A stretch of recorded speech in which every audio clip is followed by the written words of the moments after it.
అదే RTV app వార్తల్ని క్షణాల్లో చదివే అవకాశం ఉంటుంది. ఒక న్యూస్ పేపర్, ఒక టెలివిజన్ ఛానల్ మీ చేతుల్లో ఎప్పుడూ ఉంటాయి. ఈ నియోజక ప్రజలకు, ఈ రాష్ట్ర ప్రజలకందరికి కూడా ఆ కృష్ణుడి ఆశీర్వాదాలు ఉండాలని, భగవంతుడు అందరికి కూడా చల్లని చూపు చూడాలని చెప్పి, ఈ రాష్ట్రంలో ప్రజలందరూ సుఖశాంతులతో ఉండాలని అందరి తరపున ఆ భగవంతుడిని కోరుకుంటున్నాను.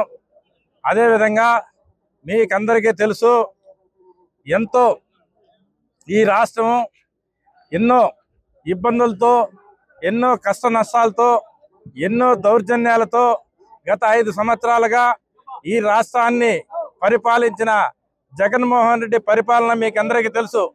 ఎందుకంటే ఉదాహరణకు చెప్తా ఉండా, లాస్ట్ ఈ సంవత్సరము భగవంతుని దర్శనం చేసుకోవాలని చెప్పి మేమందరం కూడా ఎంతో ప్రయత్నం చేసి ఈ కృష్ణ భగవాన్ని దర్శించుకోవాలని చెప్పి లాస్ట్ సంవత్సరం మేమందరం కూడా రావాలని చెప్పి విశ్వ ప్రయత్నాలు చేసినా కూడా ఇక్కడికి ఆ రోజు ఉన్న ఈ మాజీ మంత్రి, ఇక్కడున్న ఎమ్మెల్యే, ఇక్కడున్న అనుచరులు మమ్మల్ని దరిదాపుల్లో కూడా రానియకుండా ఊరు చుట్టూ పోలీసులను పెట్టి దౌర్జన్యాలు చేసి ఈ కృష్ణ భగవాన్ని దర్శించుకునే దానికి భాగ్యం కూడా ఆ రోజు మాకు కలగనేలా.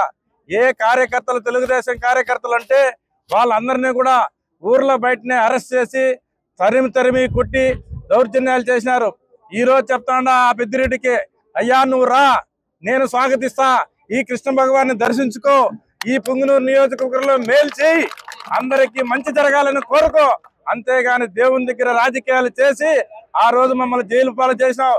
ఇటువంటి కార్యక్రమాలు చేయొద్దండి, చేసినా ఇంకా మీకు నేను ఎక్కడున్నా భగవంతుడు అనేవాడు అందరికీ ఒక్కడే.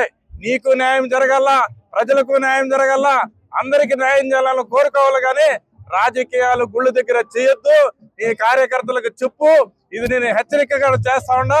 ఎక్కడెక్కడ నేను రాజకీయం అంటే రాజకీయం చెయ్యి, అంతేగాని గుళ్ళు కాడ కానీ, గోపురాల కాడ కానీ, మసీదుల కాడ కానీ రాజకీయాలు చేయొద్దని చెప్పి బుద్ధి తెలియజేస్తున్నా. మరిన్ని వీడియోస్ కోసం ఛానల్ ని సబ్స్క్రైబ్ చేయండి. లేటెస్ట్ అప్డేట్స్ కోసం వాట్సాప్ ఛానల్ ని ఫాలో చేయండి.